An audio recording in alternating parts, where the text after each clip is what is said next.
Hey everybody, Thomas Joseph here with another kitchen conundrum.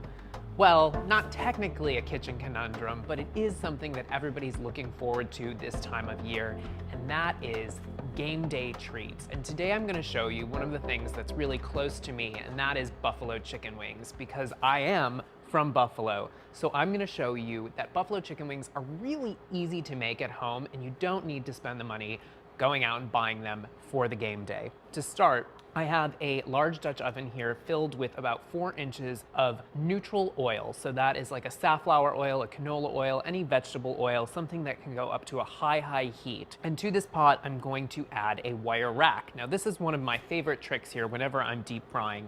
Putting a rack in the bottom of the pot, what that does is it helps to fry things nice and evenly. Just use some tongs to help yourself out there. So what that wire rack does is it helps to lift the food off the bottom of the pan, so you get really nicely evenly cooked food without any brown or burnt spots from hitting the bottom. I'm gonna use a deep fat thermometer here. This is a candy thermometer, and I need to heat the oil up to about 400 degrees. And now while this oil comes up to heat, I'm gonna show you how to cut the wings into the appropriate size pieces. This is what you're gonna get at your supermarket. This is a chicken wing here, and I'm going to separate it into 3 parts. The first part here is the drumette, and all you have to do is look for the joint of the chicken wing, cut through the skin, bend it a little bit, and it should pop out. The joint should pop out right there, and now you know where to cut. So this is the drumette, and so this portion, believe it or not, is called the wingette. You want to do the same thing here where you take the wing tip, which is this portion, you break the joint, and then you should be able to cut cleanly through. We're not going to fry up this wing tip here. Place this in a resealable plastic bag in your freezer, and you'll have this for whenever you need to make chicken stock. And here you go, your wingette. So our oil is almost up to temperature, and now for the wings, take a piece of paper towel here and gently dab off any excess moisture, because if you have excess moisture on your chicken wings, once you place them in the hot oil, they're really gonna spatter up. So dry them off really well. You don't want your wings to be too cold either, so don't take these right out of the refrigerator and plunge them into the oil. Otherwise, it will lower the temperature of the oil dramatically, and your wings will take that much longer to cook. So the chicken wings are nice and dry. Now you want to work in batches. You don't want to throw all of the wings in at once, because it will lower the temperature of the oil and the grease will absorb into the chicken wings, and that's not something you want. So gently place the wings into the pot, and that rack is really great because the wings do sink down to the bottom. They're not going to rest on the bottom of the pot. They're going to be elevated up.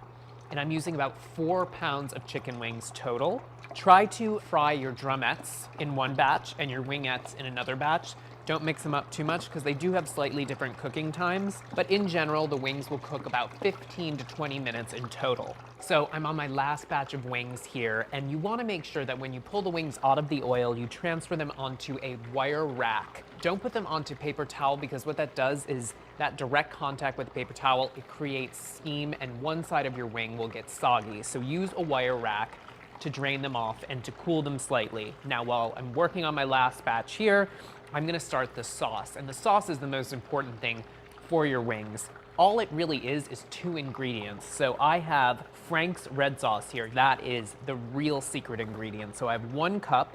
I'm gonna place it into the bottom of a small saucepan here, and I'm gonna bring this up to heat, just to a bare simmer. It's just up to a bare simmer. You can see some bubbles forming, and now I'm going to add the butter. So I have 1 cup of hot sauce, and I'm going to add 4 tablespoons of cold, unsalted butter, and gradually add it in, whisking until it combines. If you wanted a more mild wing, all you have to do is increase the butter a little bit. So doing a 2-to-1 ratio, hot sauce to butter will give you a mild wing. This is about a 4-to-1 ratio. The butter is nicely incorporated into the hot sauce. I'm gonna turn the heat off and let this cool down slightly before dressing the wings. This batch is finally done. It's been about 20 minutes. Right onto the wire rack to drain. So now the chicken wings are gonna go right into a bowl here. Use a bowl that's wide enough that you can actually toss the wings. I'm gonna do about half of the batch here. I'll add about half of the sauce around the side of the bowl. Just swirl the wings around. If you're feeling a little daring here, you can gently toss the wings up to coat them evenly. So our buffalo wings wouldn't be complete without a little bit of blue cheese dip, and that basically is some mayo, a little bit of sour cream, some blue cheese, of course, a little bit of lemon and salt and pepper. It's the perfect accompaniment to these spicy wings because it helps to cool them off a little bit. So there you have it, buffalo chicken wings, my recipe to you. So if you have any kitchen conundrums that you need solved, write in the comment section below or reach out to me using the hashtag kitchen conundrums and I will solve whatever kitchen problems you may have. Enjoy.